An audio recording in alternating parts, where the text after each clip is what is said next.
उत्तमे साधूची लक्षणे अंगीकारी निरूपणे बळेची ಸ್ವರೂಪಾಕಾರ ಹೋಣಿ ಯಾ ನಾವ ಸಾಧಕ. ಸಾಧಕ ಏನು ಮಾಡ್ತಾನಪ್ಪ ಅಂದ್ರೆ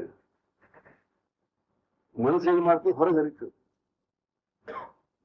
ಅದಕ್ಕೆ ಅದರಲ್ಲಿ ರೂಢಿ ಬಿಟ್ಬಿಟ್ಟು ಒಳಗಂತರ್ಮುಖ ಒಲ್ಲೆ ಅಂತ ಅದಕ್ಕೆ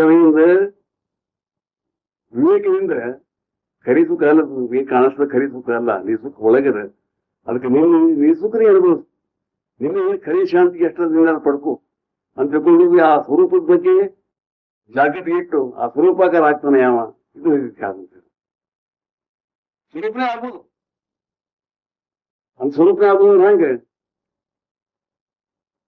ಏನಾದ್ರೂ ಒಂದು ಹೊರಗಿನ ಸಂಬಂಧದಿಂದ ನಾವು ಏನು ಸುಖ ದುಃಖ ಇದು ಮಾಡ್ತೀವಿ, ಒಂದು ವಿವೇಕದಿಂದ ಇದು ಸಂಬಂಧ ಇಲ್ಲ ಅಂತ ನಾವು ವಿವೇಕ ಮಾಡಿ ನಾ ಆನಂದ ರೂಪ ಇದ್ದೀನಿ ಅಂತೀವಿ. ಮೊದಲು ಒಂದು ಇದರ ಸಂಬಂಧ ಬಂದಾಗ ಅದನ್ನ ತೆಗೆಸೋದಾಗಿಂದ ಈ ವಿವೇಕ ಬೇಕು, ನಾ ಸೋಹಂ ಅಂತ ಒಂದು ಇದು ಬೇಕು. ಇಷ್ಟೊಂದು ಯಾವ ಮಾಡ್ರಿ ಮುಗಿತು ತಾನೇ ತಾನಾಗಿದ್ದು ಬಿಡು ಅಂತ ನಮ್ದು ಧೈರ್ಯ ಇದೆ.